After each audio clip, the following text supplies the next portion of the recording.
This episode of the Popture podcast was brought to you by our Patreon. If you want to tell us which films we should watch, listen to up to 2 extra exclusive podcasts a month, or give us something to discuss in our new post-credit scenes at the end of each episode, then please consider joining the cult and donating at www.patreon.com/cultpopture. Welcome along, everybody, to the Popture podcast. This is AJ. Happy New Year, everybody. I think it was already New Year last episode. But anyway, this is part 1 of our most anticipated films of 2020 podcast. This was split up into 2 parts, and also the title was changed. I am aware that this is being uploaded with a different title to what I just said, which we'll talk about in the episode, so I'll leave that for past me to explain. So this took us 3 hours to record, which might be the longest recording session we've done for one of these kinds of podcasts. I think the Marvel Phase 3 still takes the cake as being the longest one, but this one was pretty long, a lot longer than we expected it to be, and that's why it's split up into 3 episodes. There won't be time codes because there's in the show notes, because there's no spoilers or anything, because we haven't seen any of the movies we're talking about, but there are a couple of things that we didn't know at the time of recording that we foolishly bring up and talk about as if they're not going to be answered in the week and a half between recording and releasing. We recorded a big thing about how we didn't know who was going to do the new James Bond movie song, and I sort of very tentatively, very shy, very coy, suggested Billie Eilish should do it, and then I kind of backtracked because I was worried I was going to be made fun of, and then it was announced that Billie Eilish is in fact going to be doing the song for No Time to Die, the new James Bond movie. So it's going to have things like that in it. So just please don't comment being like, oh, this actually answered what you were talking about already, because we know we didn't record this the day it released. We recorded this about a week ago. I'll be back at the end of the episode for some goodbyes and some pleasantries, so stick around till then, and also stick around for our post-credits sequence.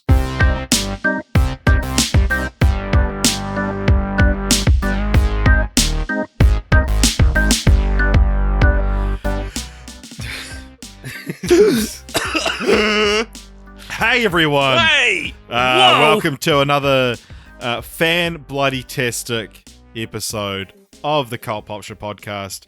2 episodes, probably, even.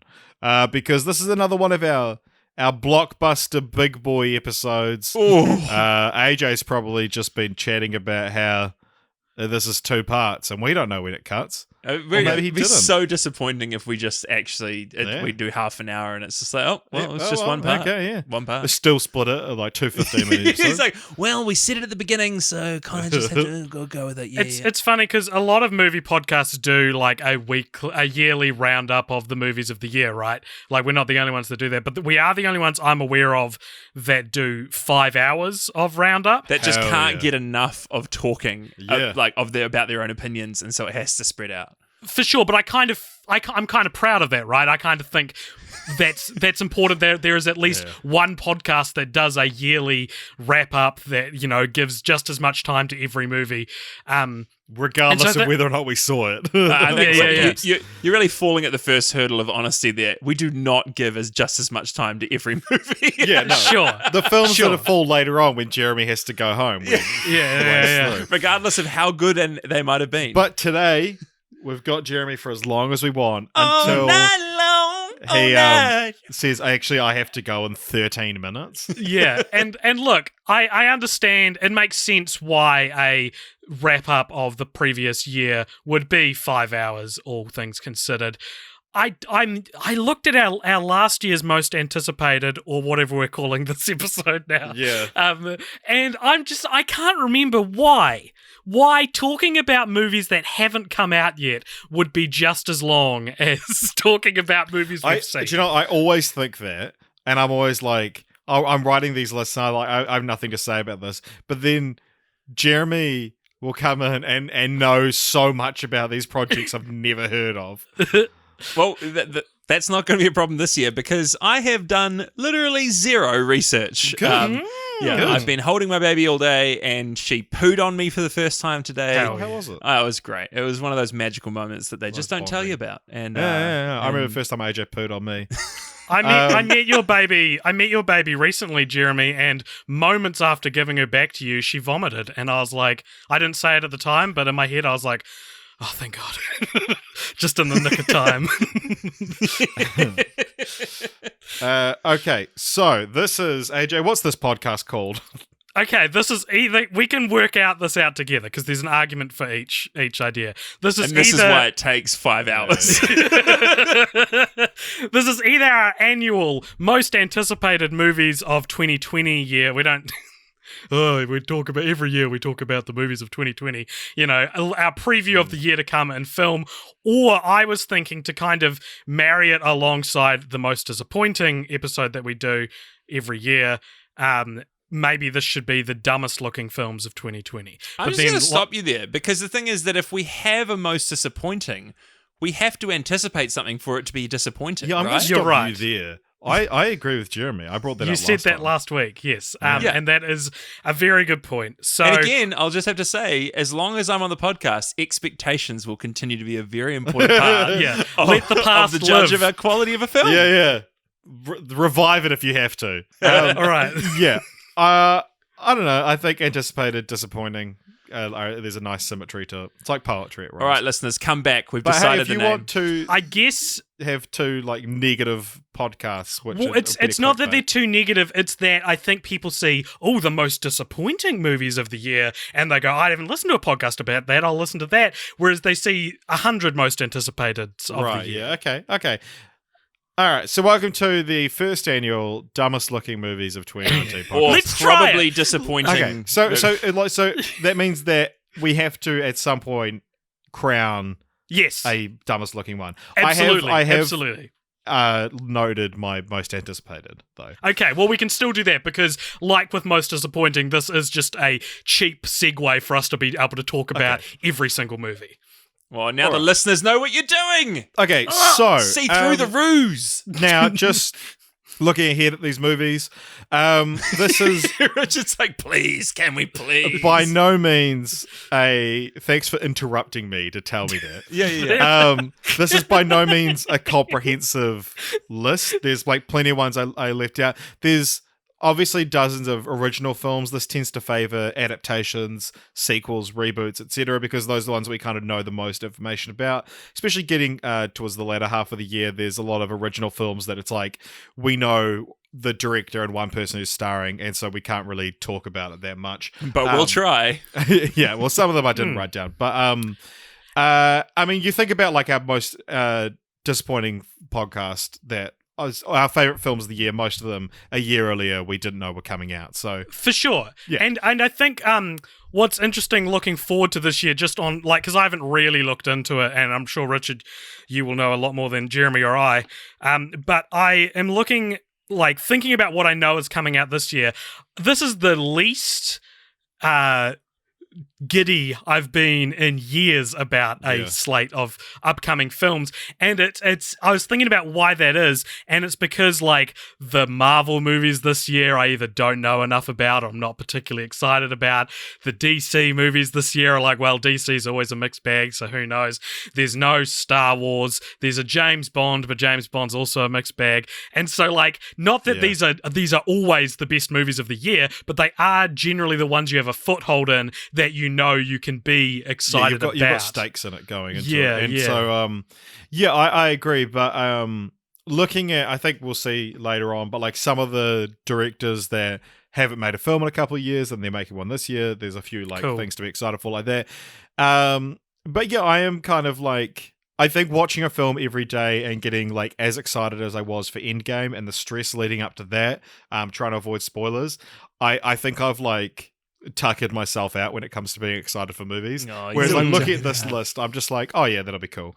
But I mean, like in a good way, like I'm still going to go see all these movies. I'm still going to enjoy them, but I don't have that same kind of stress about whether or not they're good or bad. Anyway, also the other note is that 90% of these, I'm just going off the American release date. So some of them won't come out here in 2020. Some of them are already out here. So there's a few different things like that, but it's just so much easier to find a collated list of all the American release dates rather than trying to convert them into New Zealand. But so first off, it's already out in the States. It came out on Jan 3rd, but we're getting it end of January, is the Grudge reboot. Anyone excited for that? I think that looks pretty dumb. It's apparently very bad. Yeah. I've never seen a Grudge movie, and I won't start with this one. Neither. Well, AJ and I are going to be maybe having a look at those. Little preview for almost a year away. Is this for Halloween? Yeah, that's what I'm looking at doing. Because there's almost 30 movies. Oh, that Well, between The Grudge and The Ring. Let's just throw out any pretense of secrecy and announce our plans for the year now. because they both have like a Japanese series and an American series, and then they all like have different crossovers, and then I think there's some Korean ones. oh my as well. gosh! I'm so. But yeah, and then apparently this new one is the worst of them all by the sounds of it. It was produced by Sam Raimi. My only experience with The Grudge is I saw the 2005, the first American Grudge. Saw that when I was 12, and that was the last movie to ever give me nightmares. Wow. Like I haven't seen a movie as scary as the original Grudge remake, American remake, since the, you know what I mean? That was the last. That scared me so much that nothing has ever been as scary as that again. Yeah. Okay. So I don't think we need to dwell on this too much. Sam Raimi, though, if you're listening to this, just go back to directing your own movies. Maybe since recording this, he's been announced as the director for Doctor Strange 2. Maybe not. But it's been a long time since he's directed a movie. And he's God, that'd be produced such a a good horror. idea. It'd be such a good idea to delay the release of Doctor Strange 2 and give it to Sam Raimi. Yeah. That'd be such a good idea. Okay, and then early January, the dumping ground of shitty films. We've got that movie Like a Boss. Have any of you guys seen the...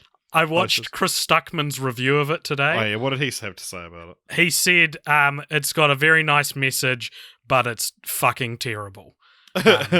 Which I don't necessarily, I'm not a big Chris Stuckman fan, but I do.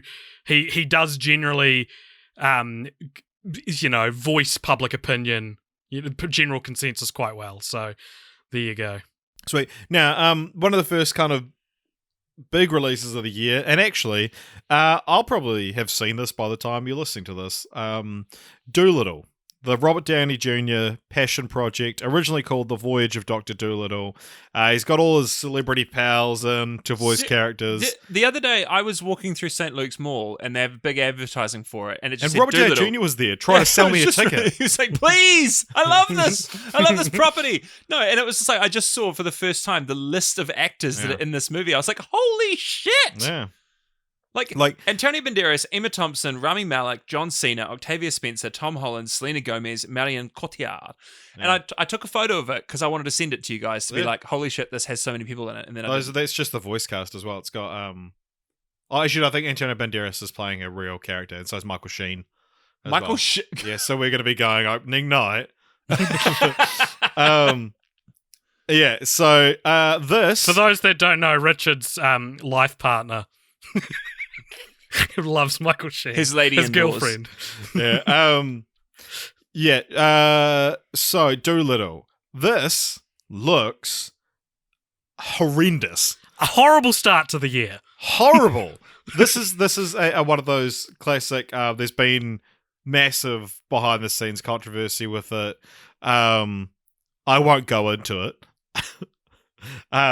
Because I can't remember a lot of it. But there's issues between the director and Robert Downey Jr. But this is a classic you've done what we want you for this project. long. Yeah. We've done what we want you to do for this long, so now you get to do something on our dime. Yeah, it's the one for them, one for me kind of thing. Yeah. But why is Robert Downey Jr.'s one for him this? It looks like actually a pile of trash. Yeah. Like if this is remotely watchable, it's so much better than the trailers. It's visually confusing as well because it's set in a very similar kind of costume time period to Sherlock. Yeah. And so it's just like you're used to seeing Robert Downey Jr. look like this when he's doing a really cool character in the Sherlock movies. But no, he's doing just a talking to family-friendly, fucking talking animal movie. And you're like, why? I am dreading seeing this. Yeah. I don't want to go see it, but I have to. Look, do you know there's never been a critically positive Dr. Dolittle movie. Like, even the first even the ones originals is bad. Yeah. It's And like boring and fucking long as shit. The Eddie Murphy one's probably like the highest rated on Rotten Tomatoes. If you were to look it up, I bet. Yeah. What do you guys predict that Dolittle will get on Rotten Tomatoes? 37. Interesting. I was going to say 23. Oh, wow. Meaningful. I'm going to go 11 because people exaggerate. Yeah, I was going to say 17. Yes, actually. everything always ends up on 17 when it's bad these days. Yeah. This is an early contender for the dumbest looking film of 2020? Yeah, I mean, does this look dumber than The Grudge? Well, The Grudge. No, I understand why you'd make The Grudge, though. You know, Yeah. I don't think it looks dumb. Like, I think I'd go to this movie and be like, oh, it's for kids. Like, it's a well-made kids movie starring way too famous people. Like, Yeah. I don't think I'd be mad at this film. I'm just mad at Robert Downey Jr. for using. I'm mad at myself. I'm for mad at him for existing in the using same his universe Iron as Man this. clout to like make another Doolittle movie. Like, Yeah. be more interesting. Make an original property that no one else would make, and like get passionate about it, and like use your fame and your money to do something good. Yeah. Don't use it to retread Eddie Murphy's Leavings. Yeah. Because this is, I've never seen a film that's title so accurately describes how it's going to do at the box office. Amazing! How long were you sitting on that egg? Since the original came out. You're like, damn it, I don't have a podcast now. Yeah, but yeah. when another one Fuck, comes I'm not out, going to be born for 40 years. Damn it. How old is Doolittle? I think the original one's called The Voyage of Dr. Dolittle. Let's have a look. Doolittle. Oh, they're doing screenings tomorrow. Let's all go. guys. This is one of my favorite like segments on the podcast, which is we all fill time while Richard Googles something. Yeah. It's You a don't listen great back to segment. them, dude, because I cut all this shit out Yeah. in the Idiot. edit. You Oh fucking man, loser. what a 1920. Oh yeah, 1967's the original film, but the character dates back a lot further. Right. Okie dokie. So that's Doolittle. So we're all very excited for that. But the same day, we've got Bad Boys for Life. Bad Now, Boys for Life. I have not seen either of the original two. They You are ain't seen constantly Bad playing Boys on- 2? That's the thing. I need to watch Bad Boys 2 just They're so people stop saying constantly that on to me. TV. What is wrong with you? Linear TV. Who's not watching linear TV at all I times? know. There's another sequel coming out this year that I'll have to admit that I haven't seen the original. But yeah, I mean, I watched the trailer for this. It looks like Martin Lawrence got stung by a bee. Aw. Like, but it's like a weird thing where his face hasn't caught up to his head. Right. So his eyes are still in the same place. Yeah, but yeah. There's just but more it looks head like he's been around them. photoshopped. And, yeah. Well, the thing that I'm fascinated about this, guys, is that I'm wondering if the presence of Vanessa Hudgens in this movie means that it's secretly going to be a weird Netflix Christmas movie. Like, it's just all of a sudden it turns out that like Vanessa Hudgens like somehow has Will Smith's character like transported into her body, and she then like has to prove herself as like Will Smith then has to prove himself, kind of Jumanji style. Yeah. Yeah. I mean, are you anticipating Bad Boys 2, Bad Boys 3 particularly, AJ? No, I'm not going to see it. I don't care. Nice. I also have never seen a Bad Boys movie. So. I care less about Bad Boys than I do about Dr. Dolittle. Good Boys? Good Boys. The movie Good Boys from Yeah. last year? Yeah. That wasn't bad. I don't think we talked about it, but it was pretty good. Yeah. So also that same day, we have Weathering With You. This is an anime film from the same director that made Your Name. And so this is the dub that it got limited release on the sub. And I've already seen it. It's pretty good. Richard's if you're taken it upon himself in the past year to become the anime contingent of Cult Popture. Yeah. He never was this before, and instead of bringing on someone who could fill this hole in our market, Rich was like, I'll do it. Yeah. was like- it's a good thing to have. No, I'm not criticizing it. Is anime a good thing to have? I don't know. Yes. Anime was a mistake. It's garbage, all of it. Yeah, no, this is a really good film. Makoto Shinkai, who's the director, possibly the most beautifully animated films I've ever seen. Right. It's like having been to Tokyo as well. Oh my gosh.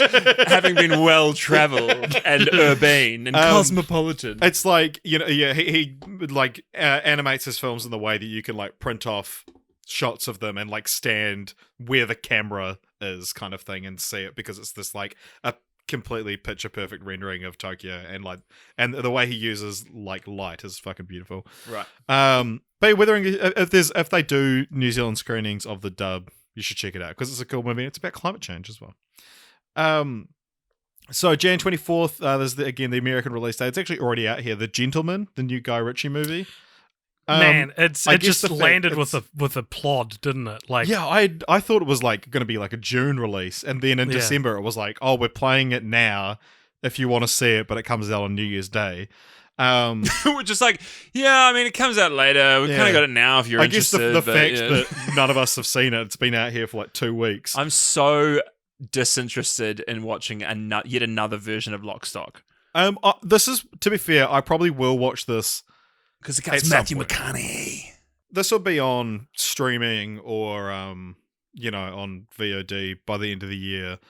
Easily, or probably by mid-year because of how early it's out. And it looks interesting enough. Like, to see Guy Ritchie return to this world kind of intrigues me.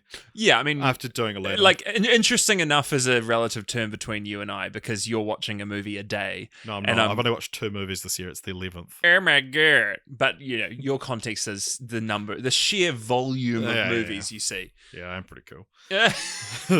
Like, what do we want from Guy Ritchie, though? If we like, because Jeremy, you were like, I don't want to see another Lock, Stock reskin. I want to see another Sherlock. Stock. Really? Sherlock Stock. Coming next year. Sherlock Stock.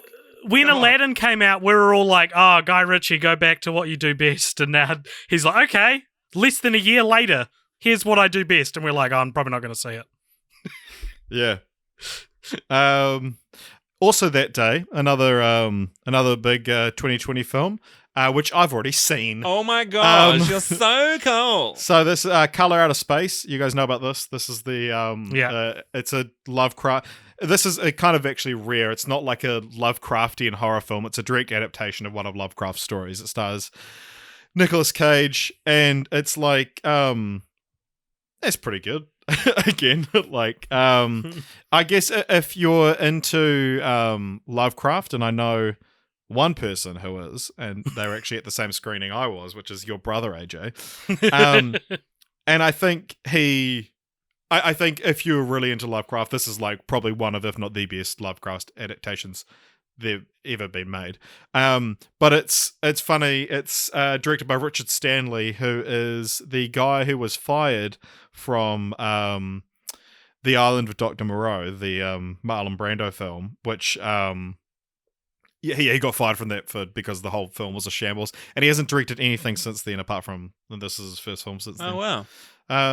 But yeah, it's all about this asteroid crash lands and on this farm, and shit goes crazy. There's this brand new color that appears, this color out of space that's indescribable. Spoiler alert, it's pink. Like, it's because it's one of those things where, like, obviously in the book you can be like, oh, this new color, nothing ever seen before, but it's like, it's mostly just kind of a pinky purple. That's the worst thing, and I bet you the person who was having to adapt that for film was like, fuck. Yeah. We can't just talk about it now. We've actually got to show it. Yeah, I guess, like, it's the kind of thing, like, you just can't do. Like the pink purple shade, it's not something that appears in nature, so I think that's probably where you have to go from. You can't, like, it can't be red because you can see, like, a red sky. Yeah. I've just been doing puzzles over summer because that's how exciting my life is now. Yeah. I can tell you, there's a lot of pink and purple in flowers in nature. So, yeah, true. Yeah. But not so much like in light. Yeah. I do. So like that's why we bring you on the show, Jeremy, is because you have such awesome knowledge. Like, some flowers are pink and purple. Yeah. I do village scene. That's my specialty. Is like a village scene with like a horse and carriage. All right, I'm starting to realize why these podcasts are so long. Because that's January done. Woo! Okay, so what our first, like, sort of tentpole release of the year, February 7th. We've got Birds of Prey. And then in parentheses, and the fantabulous emancipation of one Harley Quinn. Oh. This is such a weird film because I like. So don't care? But I like. You want to care. Nothing. Yeah, I want to care. And watching the trailers, I'm like, it looks fine, and I'm pretty sure it'll be decent. But I'm not excited for it. You know. Just, it seemed like I'm going to see Birds it. of Prey and the fantabulous emancipation of one Harley Quinn is such a 2013-14 kind of like manic pixie dream girl kind of like cultural moment. It's because of Birdman. That's Margot Robbie said it takes inspiration from Birdman. Oh wow, okay. And the unexpected virtue of ignorance. Right, yeah. But it's like... Which is 2014. Yeah, so exactly. It's just like this sort of like fantastical, mystical kind of woo, fun, yeah. like I'm a little bit odd and crazy. The Megorium... Yes, yeah. Like I'm surprised that what's her face? Jess from New Girl isn't playing this. Really? What's her face? Zoe Deschanel. Yeah, exactly. Like it's the title that Zoe Deschanel would be playing a leading role in. Like yeah. Quirky. Borat, the quirky Cultural girl. Learnings of America for Make Benefit Glorious Nation of Kazakhstan. Here's things I'm excited about for this movie. I think Margot Robbie is like real good casting for Harley Quinn, yes. But I've already been so burnt out on Suicide Squad that it's like, I've seen it. I don't really care anymore. But I guess it is an interesting place to take the character from like this, very clearly male gazy kind of portrayal of the character to one with emancipation literally in the title. I'm excited to see Ewan McGregor play Black Mask. Black Mask is a cool Batman villain that has never been adapted live action before. I like Mary Elizabeth Winstead. She's playing Huntress, I think. Yeah. So all these things are things that 10 years ago I would have been very excited about, but in today's superhero 6 landscape, years ago in 2014, yeah, this title I'd be like, what? But nowadays I'm like, you know what? I just don't know if this looks interesting enough for me to care about. I'll see it.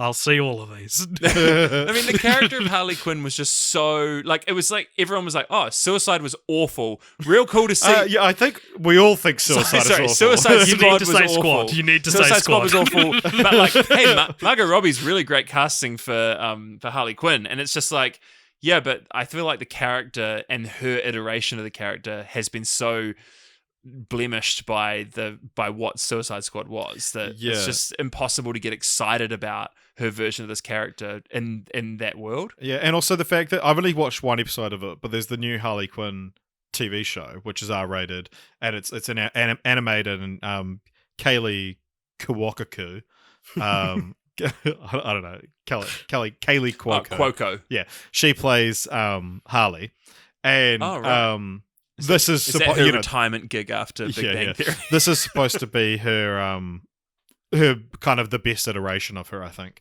And yeah, I mean, as I say, I've only seen one episode, and it was good. But it's got like 100% on Rotten Tomatoes. So. Wow. I mean, to be, Margot Robbie was so wasted in Suicide Squad. Constantly like wasted. she got famous from her role in Wolf of Wall Street, where she's doing a Harley Quinn impression, and then she doesn't even do it in Suicide Squad. She kind of does like not 100% of it.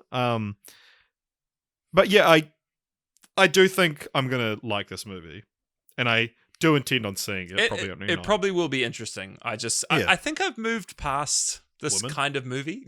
I don't like.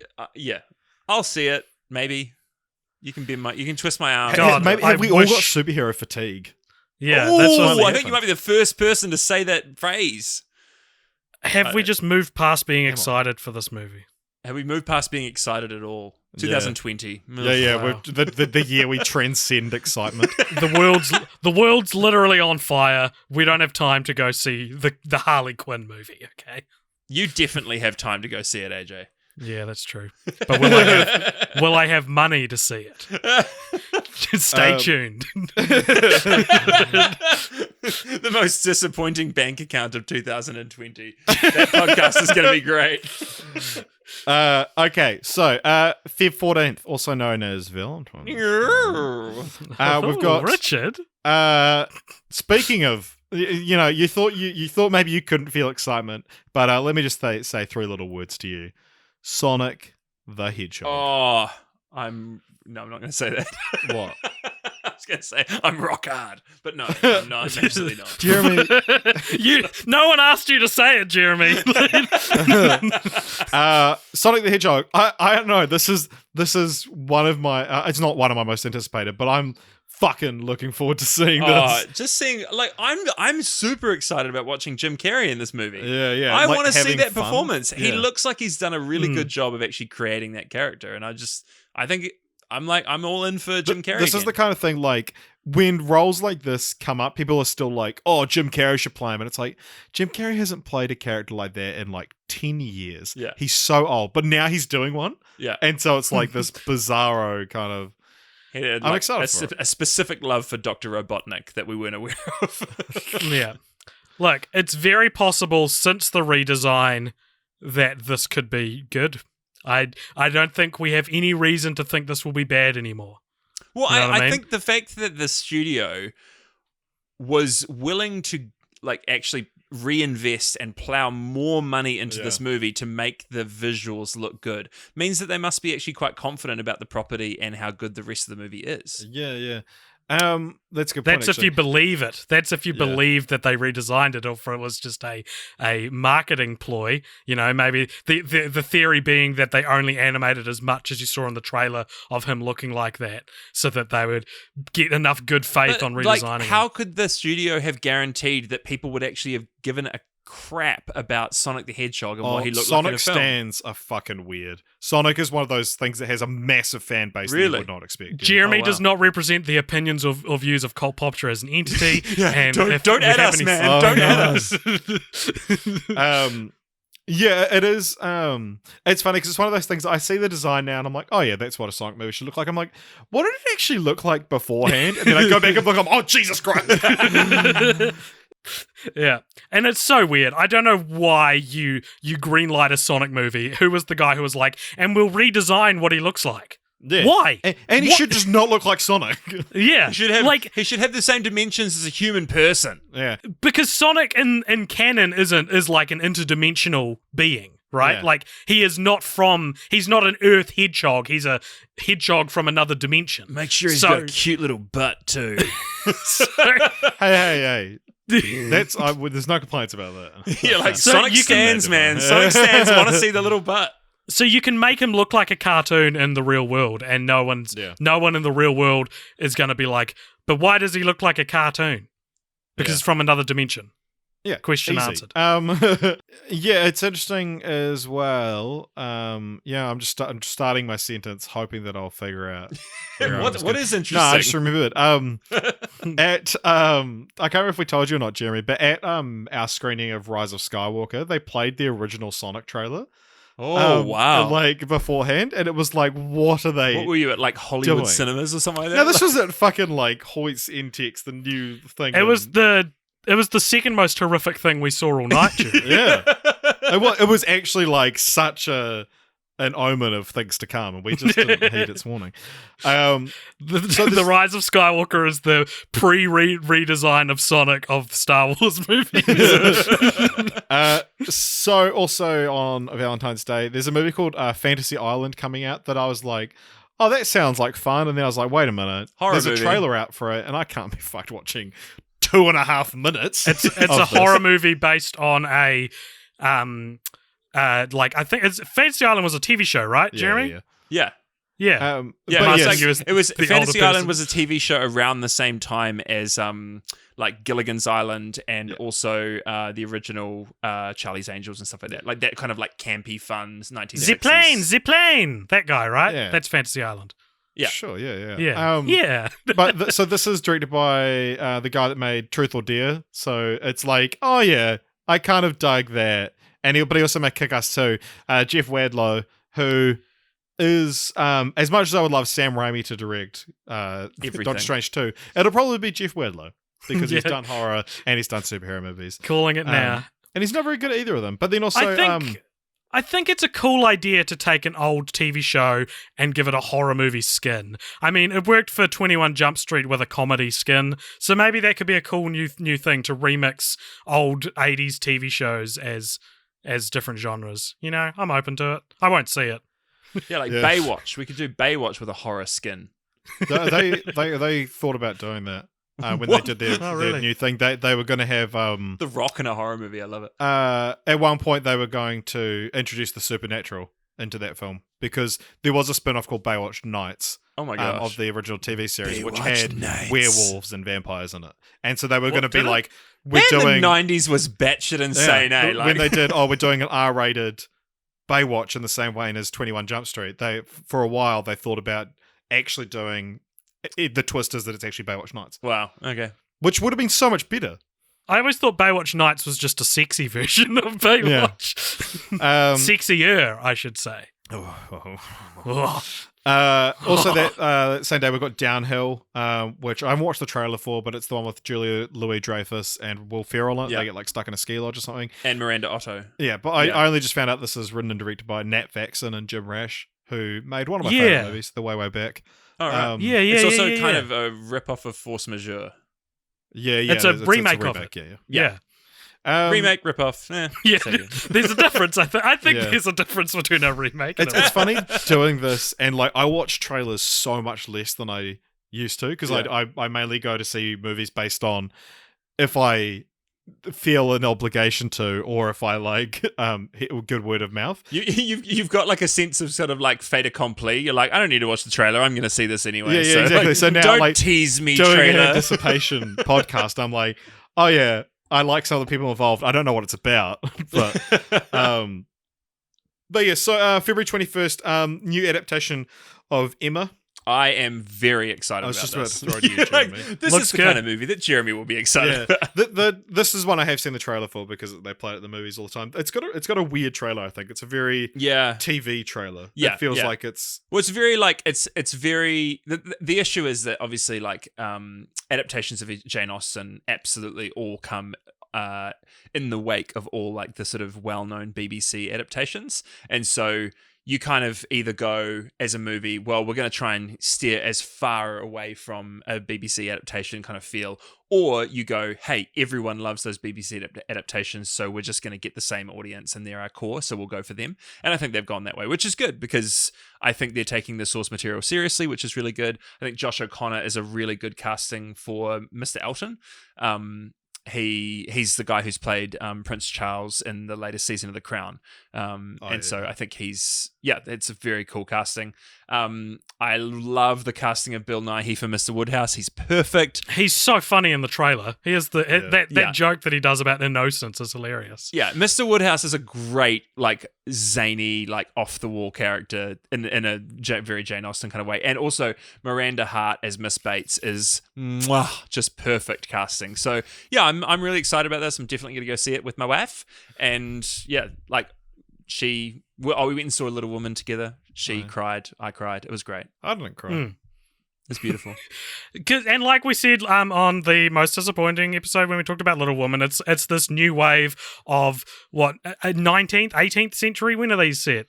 19th century, 17th and 18th. Yeah. 17th. Yeah, these period pieces that are like for so long I've just associated as the type of movie my mum wants to watch, but with Little Woman and The Favourite and this upcoming Emma, these look great, and I'm so glad Or is that that you're growing into them. Yeah. but You're this becoming looks a mum. Turning into your mum. You're becoming a mum.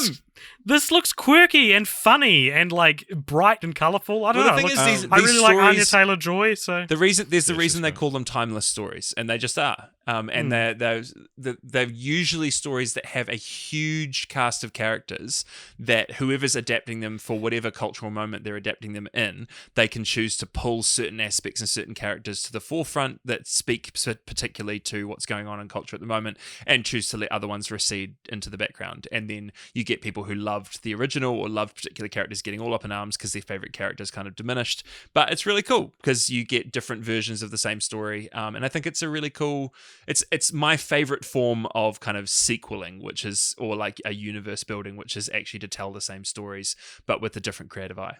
Nice. Nice. Like The Hangover Yeah. 2.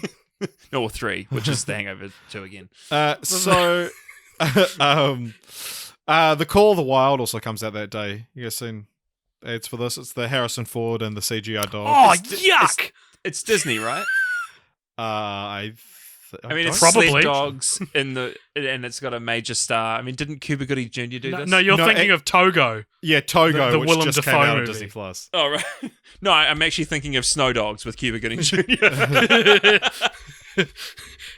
Call of the Wild looks garbage, man. It looks so bad. Ugh. Yeah, it's 20th Century Fox, so it's one of the ones that was already in production. When Oh, Disney right. bought Yeah, them, yeah. so. It's got Karen Gillan in it, which is interesting. I mean, I think it's written by Jack London. Yeah. It's an old 1903 novel. Yeah. I'm struggling to. No, I'm not thinking Call of the Wild. Sorry, My Side of the Mountain is the book that I'm thinking of. That was one of my favorites. Call of the Wild is like the other My Side of the Mountain. Right. Yeah. With not a young The, boy. the Not other your side side of of my the side of the mountain. Not My Side of the Mountain. Yeah. Oh, jeez. No, this looks really weird. Again, I haven't actually watched the trailer for it. Yeah, but the CGI dog from the little TV spots I've seen looks real weird. Yeah, this is the dumbest looking movie of 2020. That's one as well that we actually spoke briefly about last year because it was supposed to come out in 2019, Wow. but it got pushed. Also that day, probably not going to come out in New Zealand, but Impractical Jokers, the movie. Have you guys ever watched Impractical Jokers? No. Oh my god, it's painful. It's so good. There's one about I love those 3 responses. Like we got the full gamut. No, I've never seen it. I hate it. It's so Are good. you saying I don't hate it. I don't doesn't hate it. hate It's it. great. Oh, it's painful to watch. It's Oh. Jackass, but like with practical jokes instead. It's Jackass, stunts. but with embarrassment. Oh, yeah. Like it's pranking each other, but it's always making like they don't. It's not about making the public feel a certain way. It's about making the victim embarrass themselves. Oh, kind of right, thing. It's okay. not. They don't prank like other people. Yeah. Kind of thing. Or if they do, like there's So it's one. like Ashton constantly being pranked rather than like yeah. Ashton. Yeah. Which It's I reverse watched. I watched Yeah. High School Musical the other day, and like when Sharpay's like, "Am I being punked, Ashton?" And I'm like, man, kids watching this these days will have no fucking idea what the hell she's talking about. I think that if you have never seen Impractical Jokers, I didn't actually know there was a movie coming out. If you want a good sort of toe in the water, look up on YouTube Impractical Jokers poetry reading. It is, oh my god, it'll make your skin crawl. It is so hard to watch. And that's what I'm looking for an evening's entertainment. Yeah. But there's one as well. One of the classic ones. I think it was the first one I saw. Is one of them? They give him an earpiece, and he goes into a bingo hall filled with proper bingo players, old people, and they make him just yell out bingo, like whenever they say, and he's like after like one. Because they give like 2 numbers, they're like, all right, bingo. And he has to be like, bingo! And then people are furious. Because not only do these people get furious that they've lost, but the fact that someone's not taking it seriously. Yeah. And he has to yell it out like 6 times. And then there's the people that he's like, I'm actually scared I'm going to die. And I saw he did an AMA and he was like, that is actually the most terrified I've ever been for my life. Because just all these old people that he's interfering with their bingo. And he ended up getting removed by security. And when security comes, he's like, thank you so much. Thank you. Yeah. How would you make a whole movie out of that, though? So Like- it's actually got a weird because it's like they do pranks and they win the pranks and stuff like that, and then one person gets a punishment, and the punishment is like a prank that you can't back out of at all. Otherwise, just the show is over. We're never going to make any more episodes, kind of thing. we have no integrity. But yeah, exactly. And so the movie is like essentially an extra long episode, but it's about getting to a Paula Abdul concert or something like that because she's like a massive fan of the show. And so they've added this weird storyline, but it's essentially just like a chance to do bigger budget sort of pranks and stuff. Yeah. But yeah, I cannot imagine this will come out in New Zealand. No. So anyway, February 28th, this is exciting. You guys remember The Dark Universe? Oh, Because it's still going. wow. Okay. And The Invisible Man. This looks good. One? This you looks mean good. the Kevin Bacon one? Yes. Oh, that's Hollow Man. They're just releasing it again. So this has got Oh, her name's escaped me. Me The too. Scientologist. Is Handmaid's Elizabeth Tale. Moss? Yeah, Elizabeth Yes. Moss. Yeah. Yeah, she's not the Invisible Man. It looks Aldous good. Hodge. Aldous Hodge or Oliver Jackson Cohen? Yeah. Wow, Sure. this So movie have you has watched no have big you watched name. material for it, AJ? Yeah, there's a trailer for it, and it's it's a metaphor, like how Get Out is. What if nice. casual racism was a monster? This is what if domestic violence was a monster, and so everyone thinks her husband's dead, her abusive husband is dead, but he's actually invisible and still abusing That's her. great. That is a dark universe. Yeah, so it's a Shit. cool idea, man. It's like the whole that's all. I assume it's going to be all about believing the victim and shit like that. It's a And timely fucking dumb shit like that. it's a timely release, man. It looks good. Sweet. You've just sold me on it, mate. There's a difference in a timely release and a good movie. They can exist as one, but that one does not necessarily guarantee the other. True. Also that day we've got Guns Akimbo. We talked about this last year, but it's finally actually coming out now. This is the Daniel Radcliffe guns on his attached to his hands. He's in his dressing gown. He's got big bear slippers on. There's no trailer or poster for it out yet, but again, I've already seen it. You are so cool. I can't say where I've seen it, but this movie. Well, tell me how you guys are feeling about it. So I am like everything that Daniel Radcliffe has done. I go that looks interesting. Yeah. You're obviously picking projects that interest you and are unique, but I don't necessarily need to see movies that are unique just because they're unique. And I'm not really curious about it other than the fact that it was filmed in Auckland. And I'm like, it was filmed in Auckland. Good times. I've walked on that street. I very blasé about this movie. AJ? I think it looks cool, but apparently it's not. Yeah, So- it's real bad. So I was right. Yes. This movie is going to get roughly 30% on Rotten Tomatoes. Ooh, lock it in. When the trailer comes out on Reddit, people are going to be like, "Fuck, this looks so cool." But You're and patented. I know exactly what shots are going to be in the trailer, and just imagine when you see the trailer, if maybe you've already seen it, just know the entire movie is shot like this. It's the most obnoxiously shot film I've ever seen. Is it like The Favourite?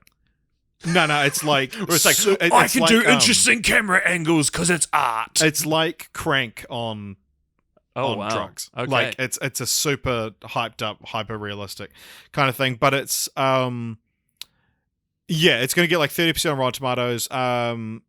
There's going to be a pocket of Redditors who every couple of months there'll be an article on post on our movies that's this. I can't believe this went under the radar. This is probably my favorite film of the year.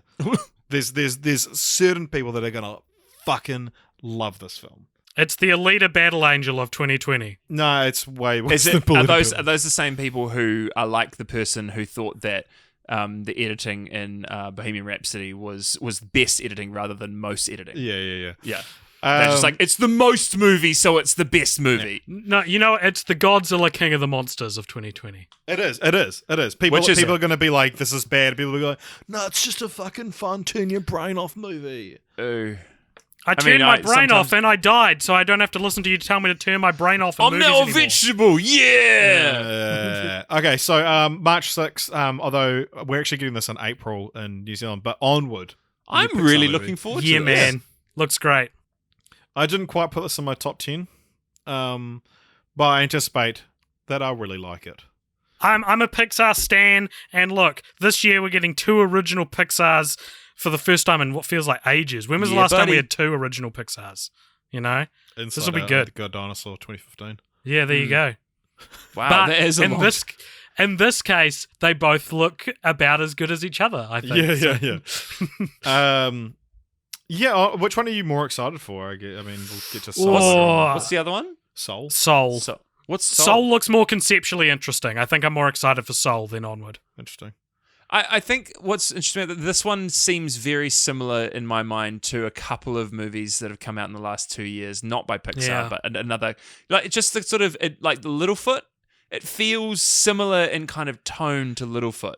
Like the kind of like, hey, I've been living in this world for a while and I'm a young, naive kind of character. I'm going to like push out there and find out what else is in the world and like have my innocence like ruined or affirmed. I don't know.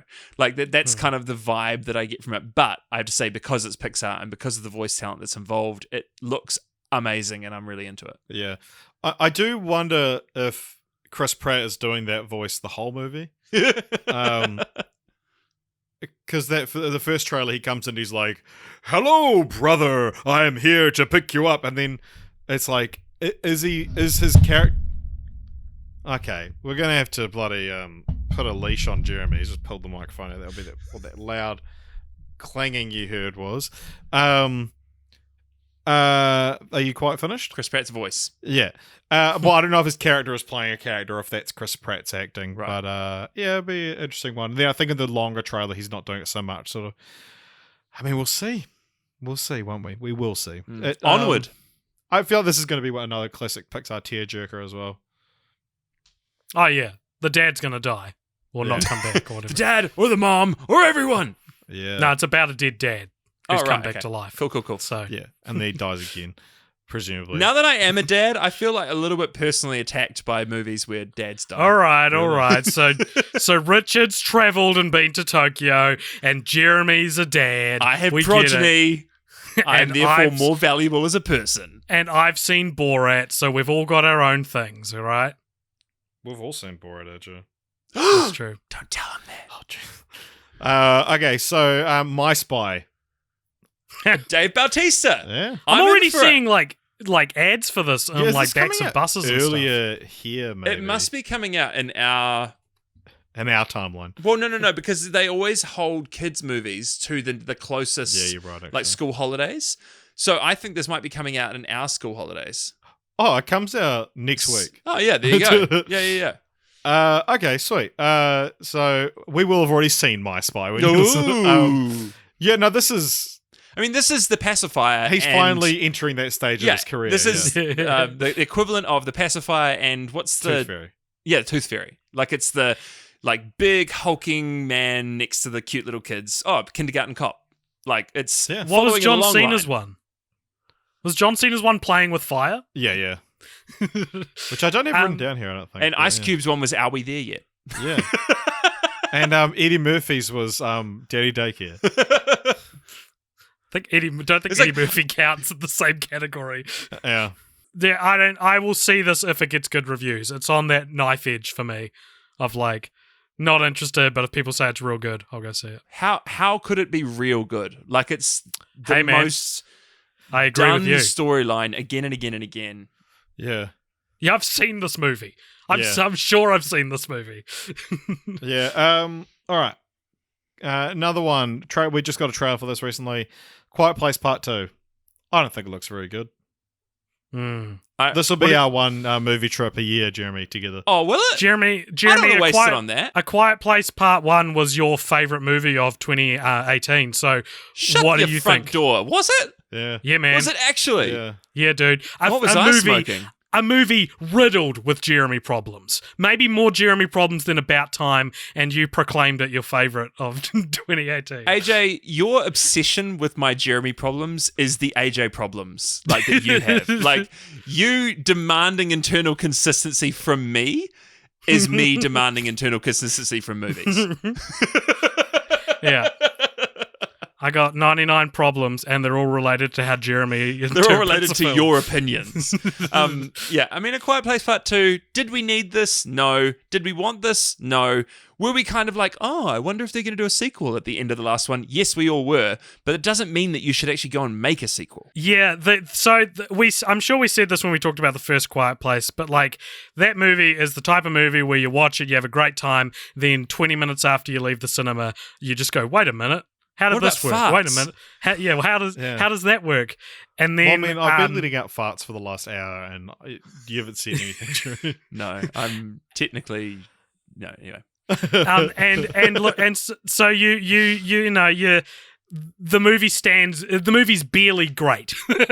It's on this edge of great or bad. There's no good. It's a classic B movie. Like in the genre, it's really enjoyable, but it's not a great movie. Yeah. Apparently, But I thought it was in people did 2018, think it was but it's not great. No, I think people did think it was great. It is great. Well, But, it's a great B movie. So, but it falls apart with just a minutia of thinking about the world. And the thing is, then they're making a movie that goes deeper into that. So it's like this is going to be riddled. I mean, with. you guys are experts in this, right? Like, I mean, the thing is that most of the classic horror like houses, like Freddy Krueger, like and the like Amityville house.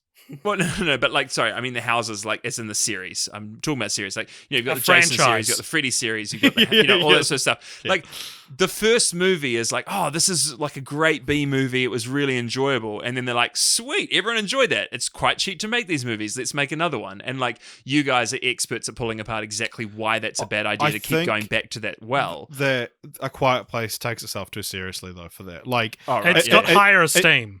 It treats itself as like this is a world, like it's all about its world. kind of War of the Worlds, like this is what happened, and there's now almost like a legend to what happened. Yeah, whereas those ones like that you mentioned are about like one specific character, and even then in the case of life goes back to normal after the sort of the big bad is dead. Yeah, but this is all about world building, and there's a lot of holes in the world building, and so. By digging When you deeper start into shows. that, you're inviting more criticism, which I would rather see John who is it Krasinski do something else. Yeah, I mean, make he the sequel. proved himself an excellent writer and director. Like, he adapted the screenplay and directed it. It was great. Like, it was super. Like, it's very, very tense, interesting to see him do that as a first-time director. Really cool. So it's like, hey, He's what not a else can you first-time do? director. What's that? That was his third film. Was it? Yeah. Oh, right. Okay. Well, then you go.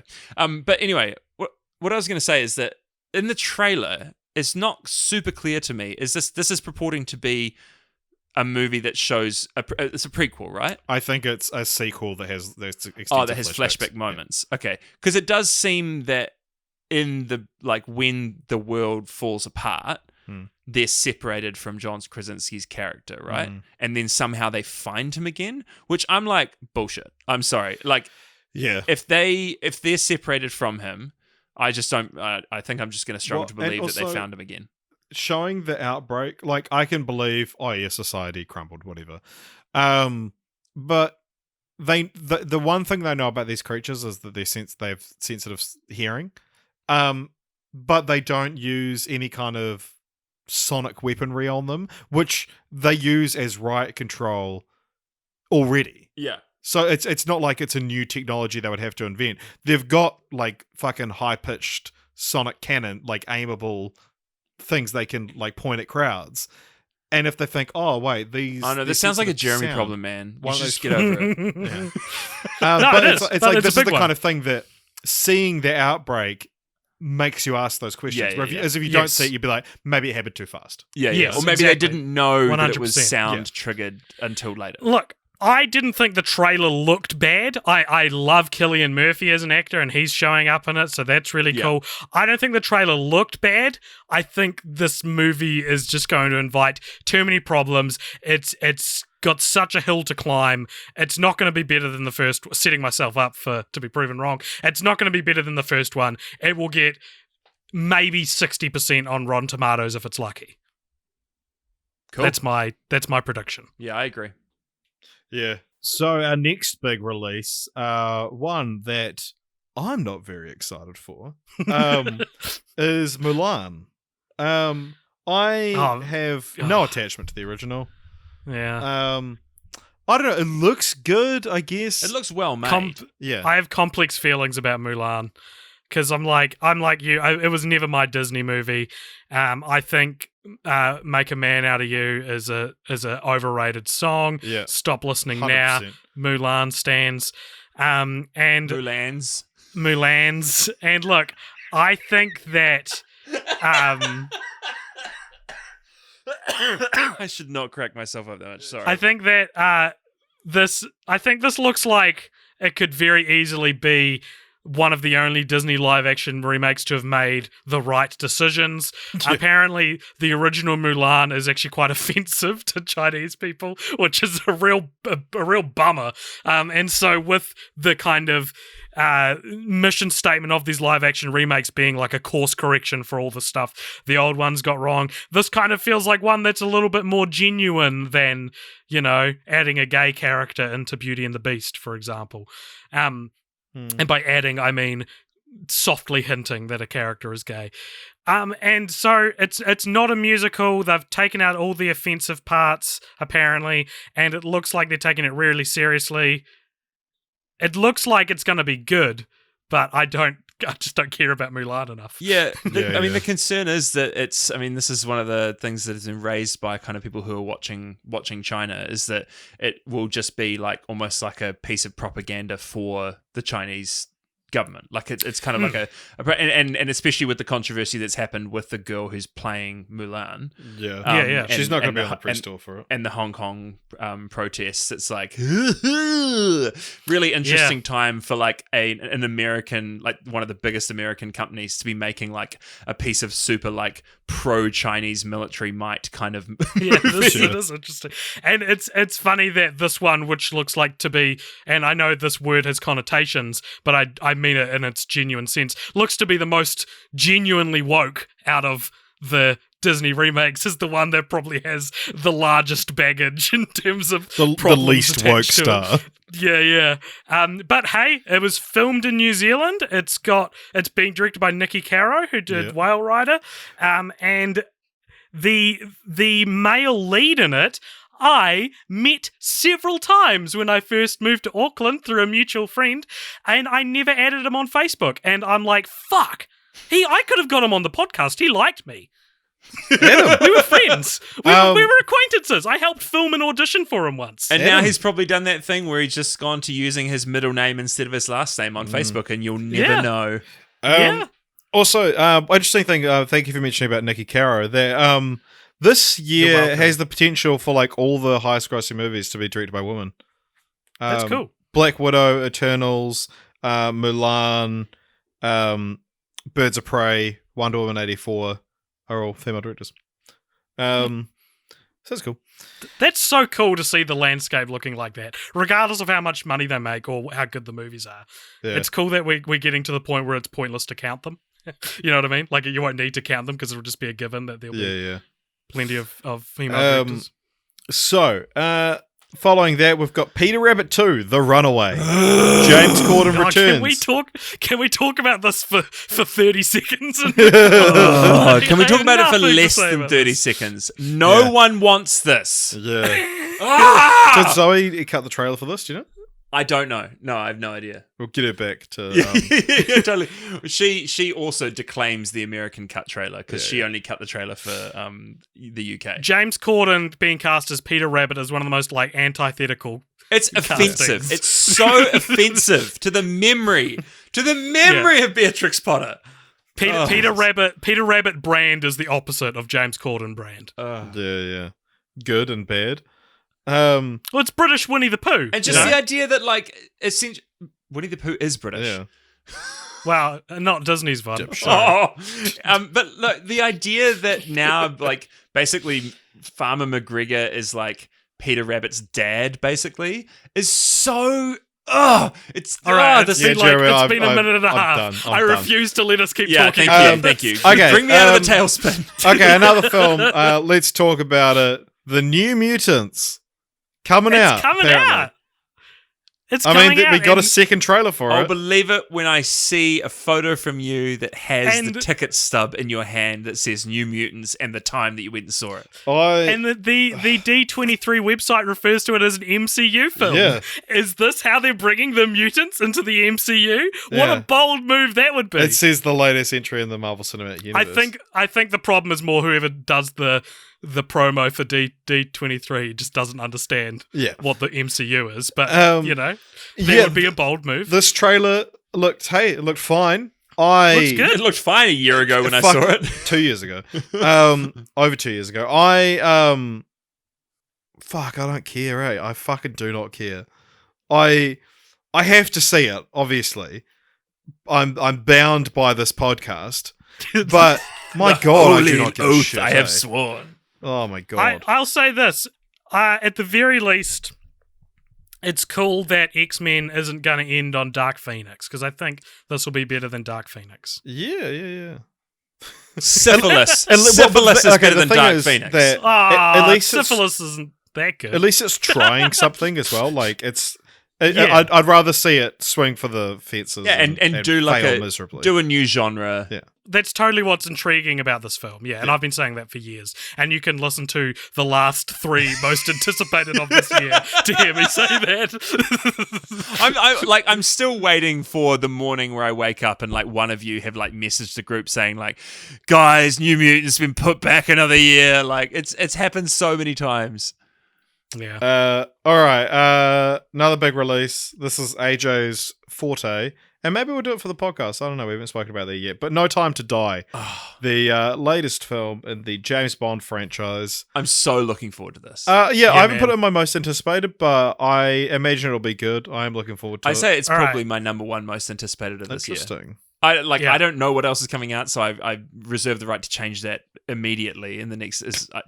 But this is going to be great. I'm so looking forward to it. Phoebe Waller-Bridge writing it. Like it's a great move for the Bond franchise. I really love the fact that Daniel Craig. To be fair, she didn't write it. She polished the script. Right. Yeah. But basically, Daniel Craig was just like, I want her to come on and basically add her shtick, her flair to what we're doing. And I really love that he used his position to kind of be like, if you want me to come back and scrape my ass over glass for this franchise. His massive asshole. What the fuck? Do I have a massive asshole? It's a Fleabag reference. Oh, sorry. Haven't seen it yet. Don't laugh, AJ. I know you haven't seen it. But yeah, I'm really excited. And what I'm really excited, I've been waiting for so long as a listener of Cult Popture for you guys to do the Bond movies, because actually AJ and my kind of adult friendship was kindled by watching by watching all the Bond films together before Skyfall came out. Oh, interesting. Yeah. You didn't watch all of them, but you watched a lot of them with them. I watched the ones I wanted to watch. Yeah, me and Jeremy became friends over watching the Bond movies together. Well, maybe we can become friends doing it. Don't push it, Richard. Hey, man. No, I'm saying don't push it with AJ. Oh, right, yeah. You're on Tinder. Tinder. Very pushy. No Time to Die looks great. I thought that Spectre was terrible, and this looks like such a step up. Cary Joji Fukunaga's directing it, and when Danny Boyle left this film last year, I was like, well, I remember you said the only way I'll be interested is if Cary Fukunaga directs this. I did. I said that, and here he is. It looks great. The cast looks great. Rami Malek looks great. The trailer, it's a weird trailer, but it got me so fucking excited for it, man. Yeah. And the best thing they can do for Daniel Craig, I think, being such a tired man doing these movies now, is to work that into the text, right? And it looks like they're kind of doing that. It's a great title. It's the best title for a James Bond movie since fucking Tomorrow Never Dies. You know, like it looks good. It looks really good, and I'm really excited for this movie. Did you panic then and just like cast around in your mind for any random title of Tomorrow Never Dies is not necessarily the great. It was a bold choice. And I went right past. It was a bold and rash decision, and I immediately regret it. Actually, you know what? The World Is Not Enough was the last great Bond title. Yeah. That's what I thought you were going to say, and I was surprised to hear you say something different. Can we talk about, and again, this might be already known by the time this podcast comes out, because I feel like we're on the verge of an announcement, but who's going to do the theme song? So last year, Richard, you in a moment that not only made me glad I'm your friend, but made me respect you intensely as a content creator and just really, really, really love your ideas and your mind, Richard. You were like, Arctic Monkeys should do it because No Time to Die sounds like an Arctic Monkeys song. Their voice, their style of music is Do I perfect want to know what for. he sounds like? Do I Want to Know is already a James Bond style song. I will be. It's not going to be them because what are the chances? Yeah. But I'm going to be so disappointed when it's announced that it's not them. Yeah, but that's the thing. It's like I saying to you the other night that I hope it's an artist that I'm excited to hear a new song from anyway. And then I'm like, oh, cool, there's a new song by Arctic Monkeys out. Not even just like, oh, they're a fun choice, let me listen to it. Because I'll be honest, I love the theme for Casino Royale. You know, my name, Chris Cornell. Yeah, it's fucking so good. So good. It's all time. Another Way to Die is a kind of a weird, messy song. Yeah. I don't think it really works.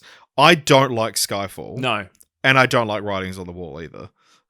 These just talk about the songs. Writings on the Wall is so bad. Yeah. Like, Writings on the Wall is, I think, an all-time flop as a, like, just, like, in terms of a mismatch between, like, style of song, what the artist decided to do with, like, I looked all through the plot, the script and everything, and, like, I wrote a song based out of that. I'm like, really?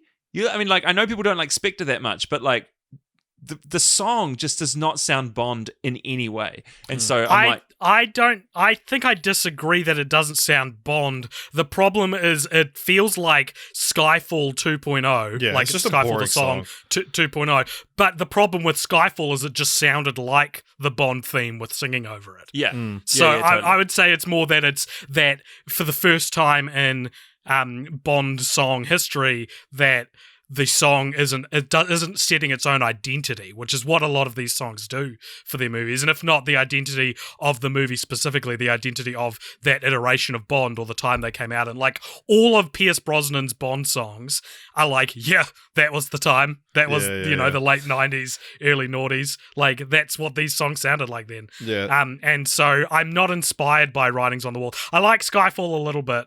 I get why people like Skyfall. I just thought it was kind of boring. But the lyrics are good. When Skyfall came out, I was absolutely before they announced who was doing it. I was at the time a huge fan of Muse, and they released a song which was essentially kind of like Succession. an audition.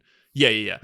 Like an audition song for the Bond song. And someone released the trailer cut to that song, and it was so much better than Skyfall. Yes, you should go listen to Succession by Muse. It is a very it's a very Bondy song. Radiohead did a song called Spectre not as well. Succession, Supremacy. Sorry, Yeah. Yeah. Supremacy. Yeah. And so Radiohead did one for Spectre, right? Yeah, and that was actually like they commissioned it and then said, "Oh, actually, we're going to go with." Imagine foregoing Radiohead for Sam Smith.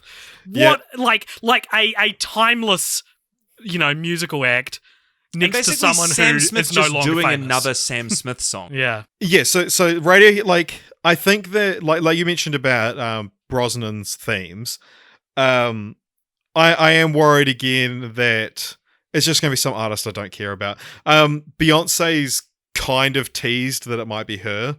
And again, it's like I can see why Daniel Craig's big send-off, you're going to get Beyonce for it. Another one that like the bookies are saying is a favorite is Ed Sheeran, just because of course. But this is the problem, like for a Bond song, the reason why Chris Cornell was so good is because it's like when they got Garbage. They got Garbage to do, or Shirley Manson.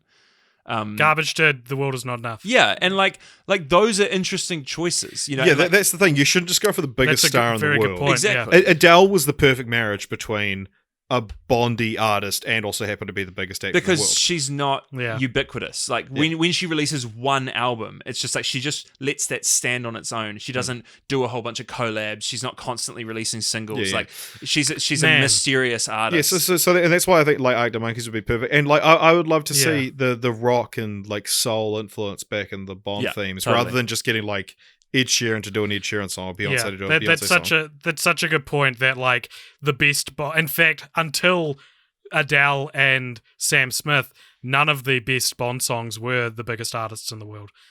And Sam Smith is an example of when you get the biggest artist in the world and it doesn't match. Yeah. But I can't even imagine there being an Ed Sheeran Bond song. That would be the worst idea ever. Yeah. Lana Del Rey is another good one. Oh yeah, that'd she be would be amazing. Yeah. Like in the classic kind of Shirley Bassey kind of like big voice. Man. I love that we've talked about this part of the movie more than because this is honestly what I care the most about, and this will make or break the movie for me, honestly as well. Like if they announce now Arctic Monkeys are going to be doing the theme song, this would be my number one most anticipated. If they announced Beyonce was doing it, I'll be like, just check I don't Twitter, really care. Richard. And But If yeah, they announce Beyonce's doing it, you won't even see it. yeah. But I do sincerely hope that they go for like an inspired choice, one that goes, actually, fuck yeah, they'll make a great one. Like, because that's Muse as well. Like, you listen to their song and you're like, oh, would that work? And then you listen to it, you're like, yeah, of course, this is what a Muse Bond song would sound like. Do you know what the best Bond song of the last 10 years was? What? It's fucking Take Me to Church. Oh, yeah. That's the best. That's better than Skyfall and Writings on the Wall. Yeah. For a Bond. Movie. Yeah, get Hosier back. What's he doing? Nothing these days. Or Gautier. If we were still in the noughties, I'd be like, I'll get Billie Eilish. That's a confusing sentence because Billie Eilish was a child, but I more mean if the Bond songs still sounded like what they did in the noughties. Yeah, it was Lord. Imagine Lord is another one that Lord would be amazing. Yeah, because what she did for Mockingjay Part 1, like that, better than the movie. Yeah, absolutely, so much better than the movie. Yeah, I love that song. Yeah, man. So they used to shout my name, now they whisper it. What a great lyric. Fuck. Let's watch that movie again. Man, AJ, if only you'd talked to her when we went to see the movies, you'd like, maybe could have asked her. Hey, by the way, the song you wrote for this multi-million-dollar movie was better than the movie. Okay. For those who don't live in New Zealand, you got to understand, when we meet Lord, I think, or when we meet her, when you see someone like Lord, like a New Zealand world-famous celebrity, you automatically kind of like think of them as like a famous, like New Zealand famous. But when we were sitting and she was in front of us in Once Upon a Time in Hollywood, I was like, this isn't just like someone who's on New Zealand screens. She's friends with Taylor Swift. Yeah, she made she's frenemies. the soundtrack for fucking Hunger Games. Like, this is it's like someone person. having Kanye West walk into the movie theater ahead of them and not be like, but just be surrounded by their normal friends wearing normal clothes and just doing normal things. And that's the nice thing about New Zealand, is that celebrities can just be normal people and everyone just kind of goes, "Oh, did you?" Like AJ and I for the podcast, like we barely ever get stopped. It's Lord over there. I mean, don't talk to her, but it's Lord. Yeah. All right. Okay, we've talked about this for far too long.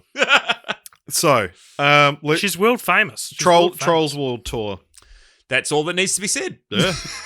Although I think that no, I do just want to mention about Trolls World Tour that the McElroy brothers from My Brother and Me, they're McElroy brothers. They have roles in this movie because they like did a thing on their podcast about trolls and wanting to get in the sequel, and then it worked. And I'm like, Popstar, we're fucking right here, okay? Beethoven.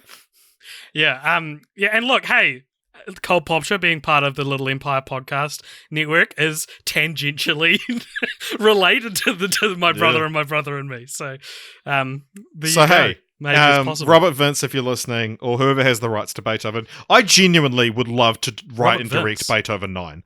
Robert Vince has got nothing to do with Beethoven. I know, I'm just saying Robert Vince, if you're listening, or the people who own Beethoven. Or they'll just name one of the dogs after you, Richard.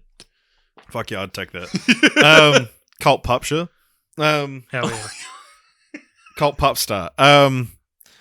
Okay, also that day, Promising Young Woman. This is one I have seen a trailer for. So this is the woman who's the showrunner for Killing Eve, not Phoebe Waller-Bridge, is directing this. It's about Carey Mulligan goes to bars, acts drunk, gets taken home with random guys, and then when their advances turn sexual, she kind of, takes them down. This has the most interesting cast. Yeah, it's the real most interesting. It's like all of these people who are excellent in kind of like mid-famous and then things. Bo Burnham. But like he's a pretty famous comedian. Yeah. And then you've got like Christopher Mintz-Plasse, Jennifer Coolidge, Adam Brody, Connie Britton, Alfred Molina. Like it's just such a really strange cast, diverse cast. Of, like, and Laverne Cox is in it. Like it's just like all of these interesting people have been brought into this movie, and so I'm like, I have to see this because it looks promising, and by a young woman. I think it's a very sobering trailer, I thought, where she's acting drunk and the guy's trying to go down on her, and then she just stops and goes, "Hey, what are you doing? I was like, oh God, like that is What is he so, doing? AJ was like, fuck, I've been there. Fuck you. I have not been there. The way he I said it have was never so been that real. drunk. I think that this could be really good or forgettable. Yeah, again, I think this will have like an interesting following, but yeah, I don't know. It's interesting. I didn't realize it was the Killing Eve showrunner directing until I was doing research today. But I mean, it's Killing Eve's good. Mm. So hey, we'll see. I think it's a directorial debut though, so who knows. April 24th, Bad Trip. Have you guys seen the trailer for this? It's like Tiffany Haddish, Lil Rel Howery, and it's like it's like a prank movie with a plot. I think it's got Eric Andre in it as well. All right. And it's so it's like not a sequel to Girls Trip. no, it's like even though it does have Tiffany Haddish in it, but it's like it's like a prank. Like it's like Bad Grandpa, like similar kind of style of filmmaking where it's got a plot, but it's also about like, oh my god, this wacky thing's happening. Yeah, a very, very strange looking movie. So check that out. Okay, another big tentpole release, May 1st, our first Marvel film of the year, Black Widow. I really like the music in the trailer.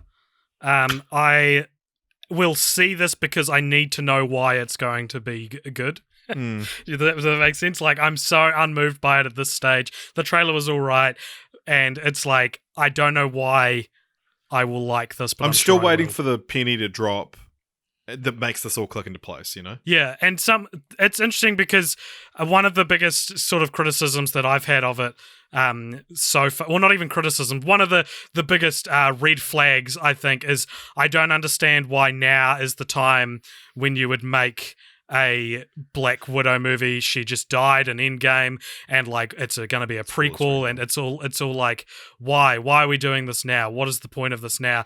And I read someone on Reddit said that maybe it's because Florence Pugh, who plays her sister in the film, is going to take over the mantle of Black Widow, and because it seems weird to be like, we're doing a Black Widow movie when every other Marvel character has had sequels except Incredible Hulk, and sort of set yourself up to not be able to do sequels. So that is what I'm predicting, is that Black Widow 2 will have Florence Pugh as the main character. Yeah, and mate, hey, give me all the fucking Florence Pugh I can handle.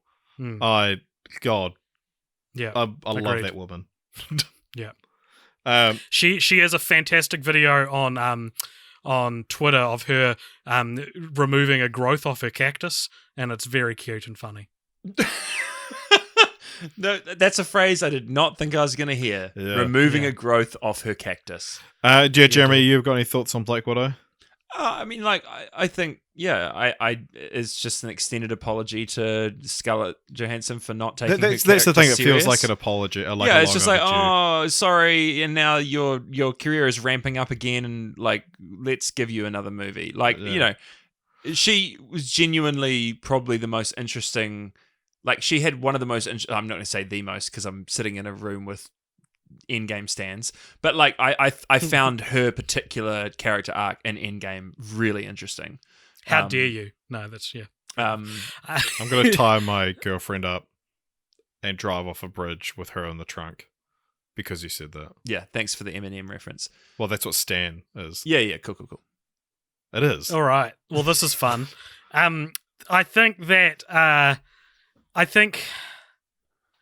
I'm always cautious to try and defend like someone like Marvel, but more specifically, I want to defend Kevin Feige, right? And be like, I don't know if this is necessarily an apology. It's more that the guy who always did care about this stuff is now unbridled and unrestrained. And so it seems more genuine than just like she's famous now, let's give her own movie. It's like, I'm sure if you ask Kevin Feige, he'd be like, yeah, she should have had her own movie 5 years ago. Yeah. Well, I just think it's interesting that there's going to be a Black Widow movie after Red Sparrow came out, which is, a very similar style backstory. Which I didn't watch and didn't care about, and the only reason I'm watching this and caring about this is because it's related to the MCU, which I care about. All right, so next is Greyhound, a movie which I would not have brought up if Jeremy last year had not let me move on without mentioning it when it was supposed to come out in March last year. Do you remember it, Jeremy? It was a Tom Hanks Tom movie. Hanks World War II movie. Yeah. It's got Elizabeth Shue in it. I'm always here for Elizabeth Shue. Sweet. U-boat movie. I mean, who doesn't love a good World War II U-boat movie? It's gonna be. It's absolutely baby boomer fodder. Like it's baby boomer movie. 100%. My dad will go see it. Yeah. I might go see it with him. Tom Hanks is always watchable. Yeah, he's got a few movies coming out this year, actually. Are you going to take your dad to 1917, Jeremy? I can't. I'm not going to be down there while it's on.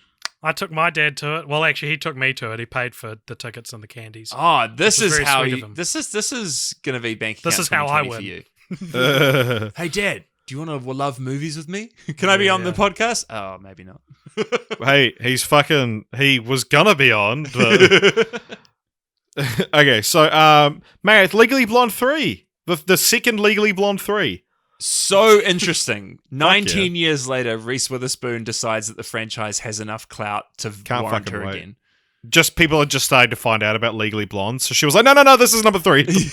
Because Legally Blondes is genuinely one of the worst movies we've ever watched for the podcast. Yeah, it actually is. Wow. It's hard to say now that movies are like one of the worst I've ever seen. Because of the amount of shit we've had to watch on the podcast. But Legally Blondes is definitely down there. Okay. If this is one of your first episodes of Cult Popture, hear this. We've watched all the Air Buddies movies, and Legally Blondes is one of the worst movies we've watched for this podcast. Yeah. That's amazing. Don't get me wrong. Treasure Buddies is one of the worst movies I've ever seen as well. Treasure Buddies was the worst Air Buddies movie. Yeah. Yeah, I didn't just throw out a random name. There was thought put into that. It was informed. This comes from painful personal experience. So Legally Blonde 3. I don't know, this is one I'm really interested to see where they go with this, because the second film implies that she's going to like become president. So maybe that's like, one of these political films that are coming out now that's, we want to see more hope in our films that deal with politics these days, because to rebel against I think what's actually happening. The last few years has shown that Reese Witherspoon is an amazing producer. Like the projects that she gets involved with and gets greenlit, and the talent she attracts to work with her, really interesting, really exciting. So I believe in her. I believe in Legally Blonde 3. Will I watch it? Who knows? But honestly, make America blonde again. That's what it's going to be called. And fuck it, make her president. Shit. Yeah.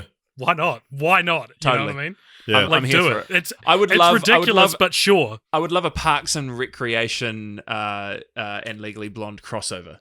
Like I think those two characters would get along really well. Sweet. Let's do it.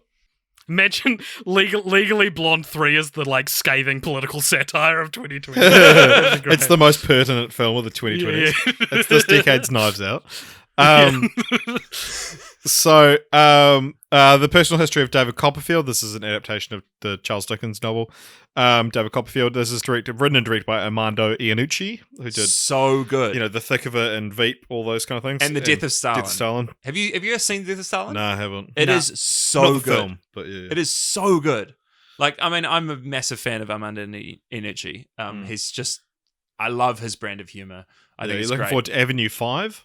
Oh, I don't even know about that. It's those new TV shots, like on a space station. Oh, wow. I've seen the trailer a fucking million times because they played it during the Golden Globes, and I was watching like the telecast with ads.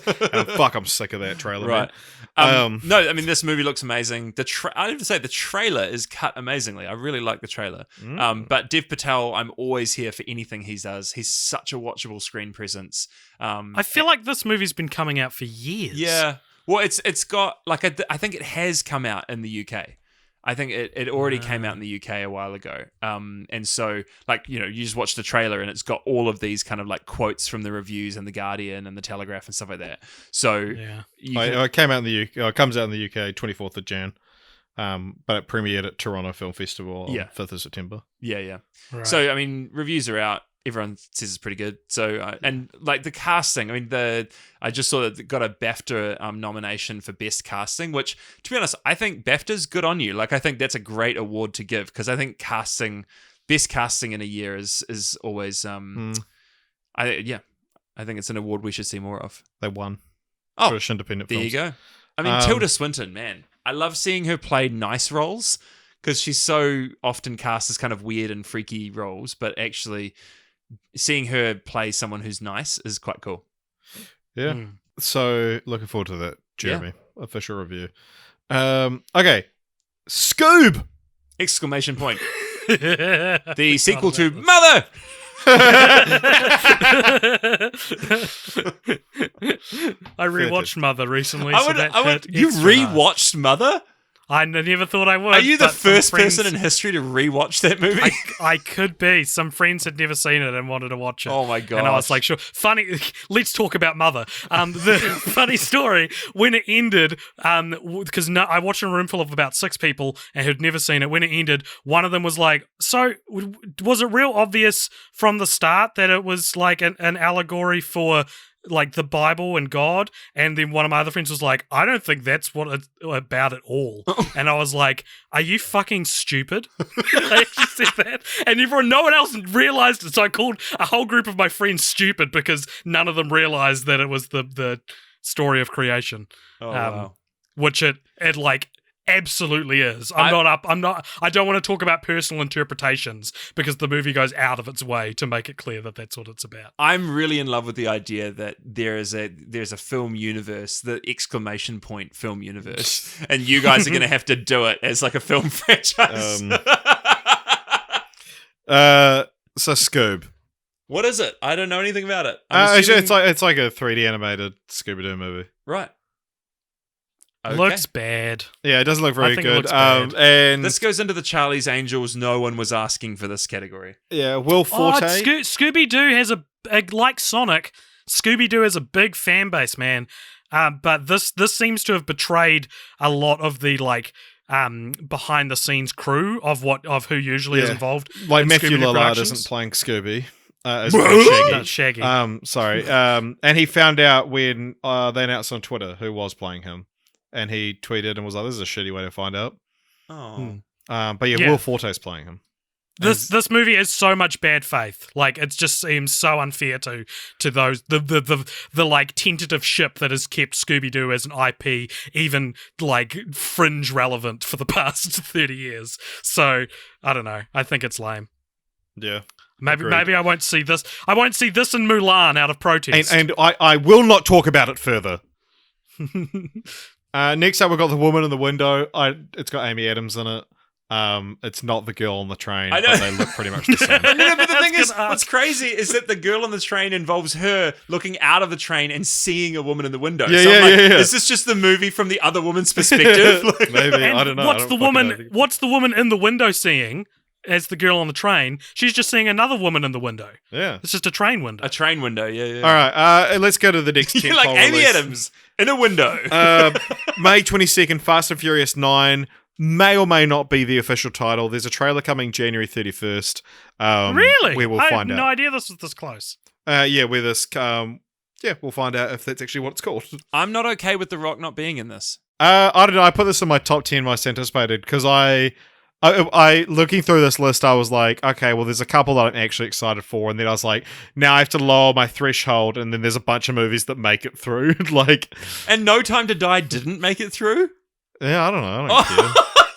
You're more anticipating Fast and Richard. Furious 9 over the next James Bond movie. I would have said the other way round, but then Beyonce was rumored to be doing the And you're like, for me, it's all about the song. It is. I fucking said that. If Phoebe Waller-Bridge is doing the song, then I'm okay. Oh hell yeah, that'd be amazing. Look, I don't think this movie will be very good. Yeah, neither. But I said it. I'm glad that I'm now able to see it and get excited about it. Yeah. The best thing about the Fast and Furious movies are The Rock and Jason Statham, and the worst thing about the Fast and the Furious movies is Vin Diesel. Also, And he's going to be in this movie. what's bad about this movie? So, this isn't what's bad about it. Justin Lin's directing it. Get that great. He's good. He made the franchise good. Yeah. He's like the Fast and Furious whisperer, essentially. But they're bringing back Jordana Brewster as Mia Toretto. Which is so bad. Which 'cause is- they can't bring you back Paul Walker. Cannot do that well. There's no way you can bring It's back Mia, who drove off "Oh, into the hey, sunset guys. with Paul Walker. By the way, he left me, so now I can come back and hang out with you guys. No, Paul's just looking after the kids. Paul, You know what this is? This is a Chris Terrio move. yeah. This is something Chris Terrio would write. Is he the into a guy franchise. who wrote Rise of Skywalker? Oh no, Batman sorry. v I'm Superman. thinking of Terry. What's his face? Who did Pirates of the Caribbean? Anyway, Gilliam? No, I would love to see a Terry Gilliam. no, not Terry Gilliam. No, Jerry Bruckheimer. You're thinking. Yeah. of. No, I'm thinking of there's a guy called Terry. Is a writing partnership who wrote and I watched a whole behind the scenes thing about Dead Man's Chest and about how for the sequel they just basically had to start writing and they started writing it and they were writing it as they were shooting big set pieces. And Jerry Bruckheimer was like, "Hey, we've got this enormous big mill wheel that we're going to get them to run on top of. So if you could include that into the script, please do." It's just wow. Anyway, Cool. come here for your Dead Man's Chest behind the scenes. I can't stand it. Things you can learn about in our most anticipated of 2020 Most podcast. anticipated films of 2004. So yeah, bad move bringing back her. I don't know. This is one the trailer. I'm sure is going to have some fucking ridiculous thing in it. I can't wait. Yeah. Anyway, But you know what I need? You know what I need is that I need I need Fast and Furious as a franchise to look like a bell curve in the end. Starts out bad, gets great, then very slowly starts getting bad again. Yeah. Like that, and that's what's happened because it's not, Hobbs and Shaw wasn't. Hobbs and Shaw and Fate of the Furious weren't as good as Furious 7. No, so Furious we've 7 reached Furious 7's amazing. Furious 7 Yeah, is amazing. It's a high water it's mark. reached its crest. Is that the right term? Yep. It's reached the top of the crest, and now it's slowly falling at the same speed at which it rose. If they go and to you know space- what? Maybe that's okay. If they go to space, it'll be my most anticipated. If they don't go to space, it'll be my most disappointing. So, Cars in space. okay, SpongeBob movie, Sponge on the Run. I way preferred the old title. It's a Wonderful Sponge, because I thought they were going to be doing my idea for the film, but instead they're just doing that episode where the Gary goes away. Which And episode? you- The one of Richard- the fucking 4 where that happens. You can actually prove that this was your idea because it's our 6th episode of the podcast. Yeah. Is you pitching the what you imagine when we say it's a wonderful sponge is what Richard pitched. And yeah, they did my one. I pitched a live action Plankton movie, and then they made that for the 25th anniversary or something. I'd love it if you found out the executive producers were listening to Cult Popture. Yeah. That's a good idea. Yeah, this movie, I'm sure it'll be fun. The last movie was pretty decent, but they're going out of their way to disrespect the fuck out of Steven Hillenburg, who didn't like the 3D animated style. He didn't want a prequel, and now this is going to kind of be a backdoor pilot for a Camp Coral TV series, which is that showing them as kids. That's really sad. Yeah. Not to quote my second Uncut Gems catchphrase of the night, but I disagree that the last one was good. The last one was fucking weird. Sponge it was. Out of Water is a fucking weird movie, and I don't think enough people saw it because no one talks about how downright David Lynchian that movie is. Yeah, and how my pirated copy cut out all the Illuminati references. What? Yeah.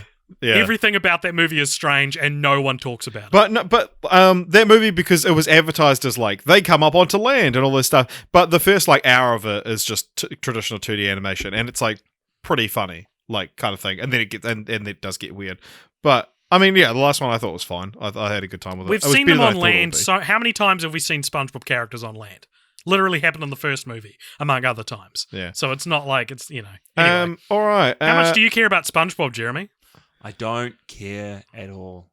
Wow. Yeah. Right. I've never seen a SpongeBob movie. I watch SpongeBob on TV. I'm happy for it to stay on TV. Yeah, I think SpongeBob SquarePants is one of the most important TV shows to me Yeah. in terms of formulating me as a human being. Yeah. Yeah. I disagree. It's not one of the most important TV shows to you. Yeah, no, SpongeBob is and I think Steven Hillenburg, I was deeply upset when he passed away, because I think he doesn't get enough credit for the fact that he essentially shaped an entire generation's sense of humor. The memes that come out now would not happen without SpongeBob SquarePants. That absurdist sense of humor. Yeah. He's this generation's Matt Groening. Yeah, he is. But yeah, he created this like kind of left field sense of humor and just made it completely mainstream because SpongeBob has a weird, absurd sense of humor. Anyway, I could go on for a long time about my admiration for that man, but I'll move on. Artemis Fowl. This was another one supposed to come out last year. Got delayed to this year. I've read the book like years ago, I think, but I don't remember anything about it.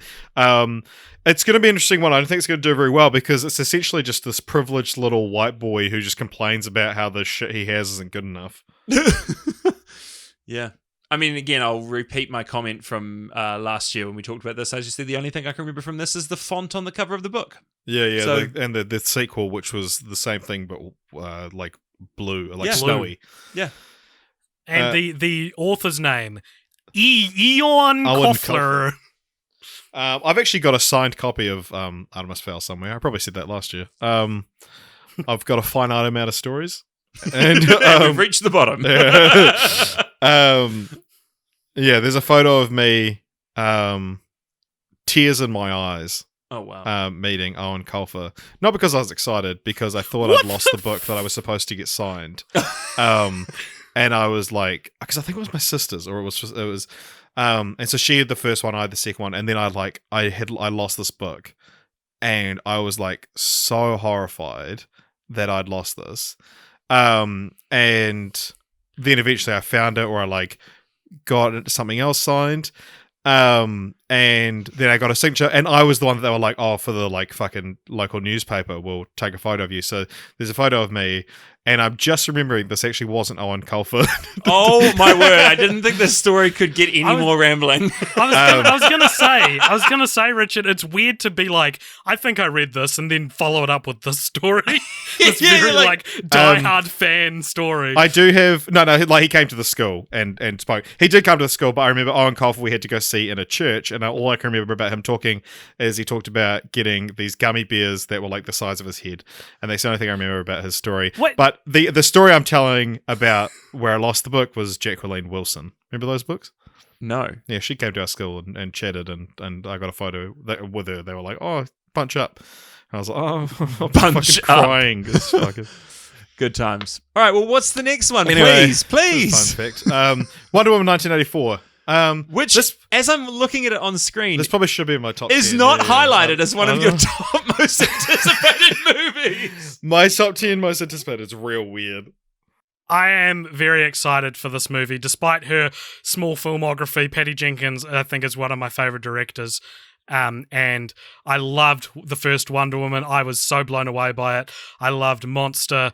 And the trailer for the music and the trailer for this it's one of the best trailers I've seen in years.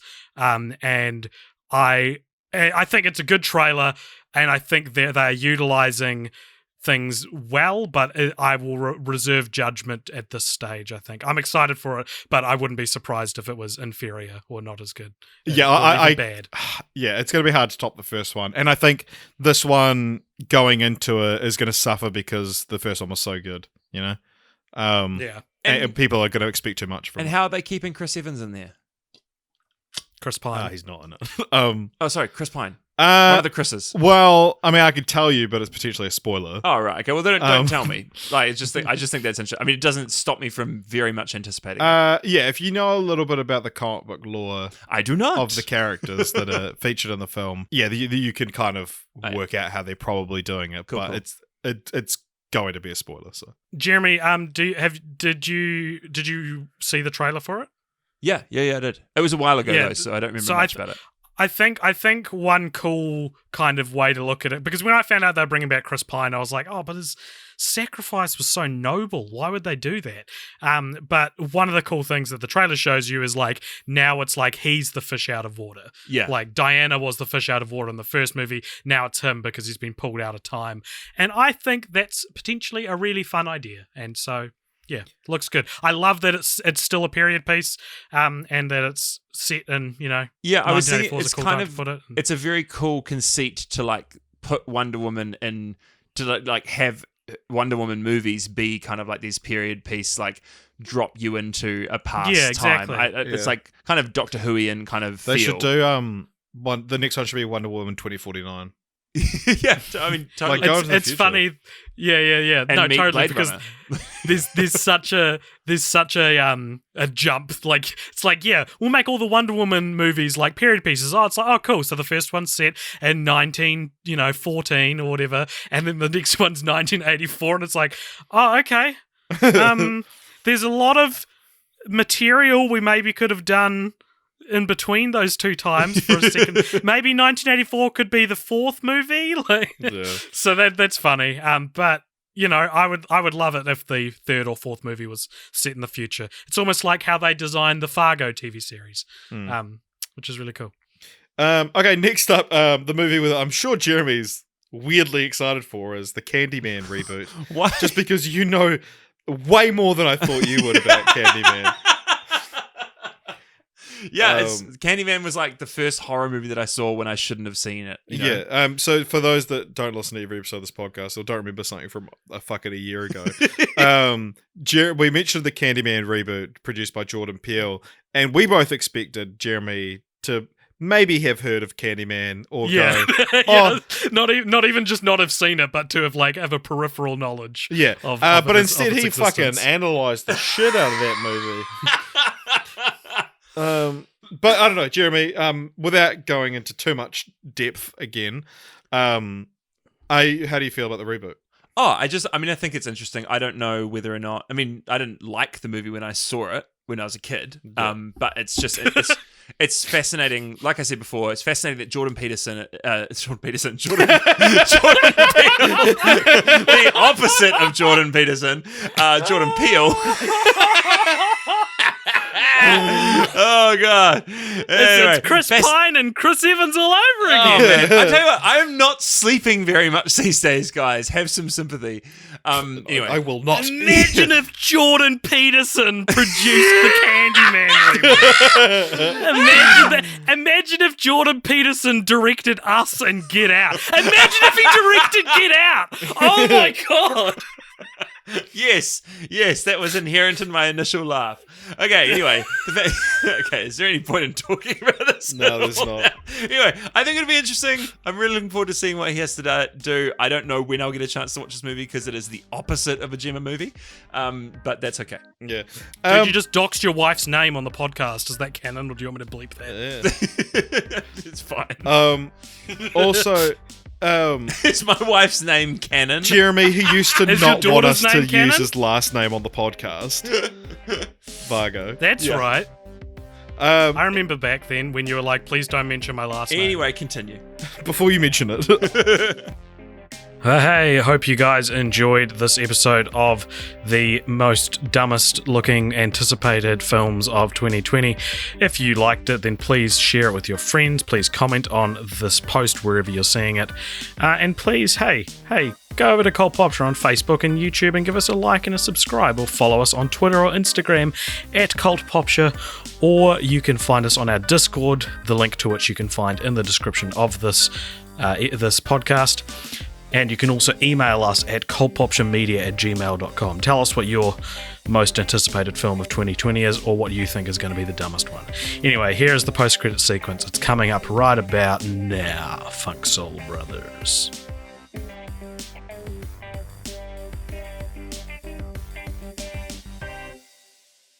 yo. Oh, man, AJ, what a good episode of the Cult Popture podcast that was. I can't, Definitely didn't pre-record I can't this, believe we weeks in finally advance. did that. Discussed that thing. Yeah. That thing we discussed. Oh, I've been waiting for so long to bring that up. But yeah, so this is our post-credit scene.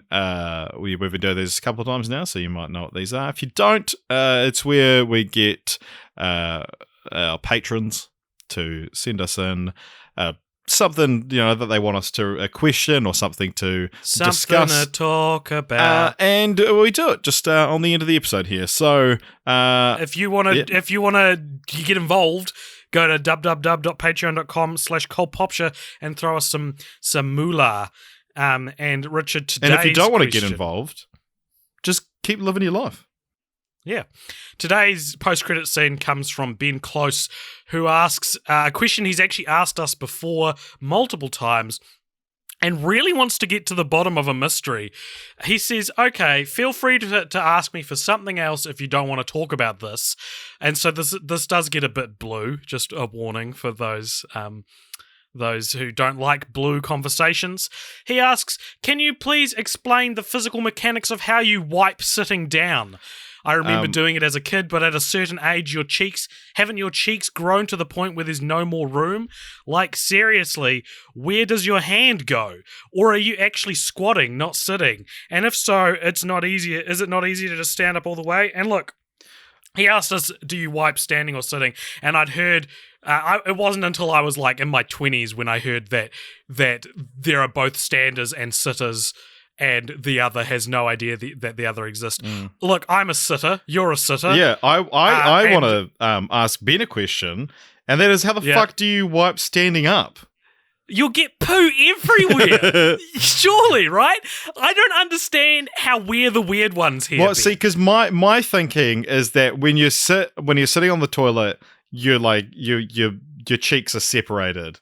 Whereas when you stand up, they close, and then all the poop, the residual poop, will just mush around and get caught in your butt hairs if you've got those.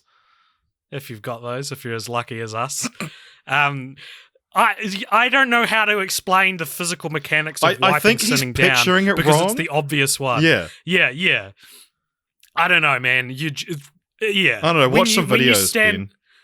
When you stand up, it's so hard to get to the source. And also, I don't want to deal with holding I don't want to deal with holding soiled toilet paper for too long, right? Yeah. I don't want to see it. I don't want to think about it. I want to do it and then drop it into the bowl. If I'm standing up, it requires a lot more engagement with the piece of toilet paper. I've got to be aware that it's falling in the bowl. I don't just have to take it for granted that it'll fall back in the bowl. So, do you stand up and then have to pull them? Do you look at it after, like someone blowing their nose? Which is also weird. Yeah. I bet Ben looks at his snot after he blows his nose.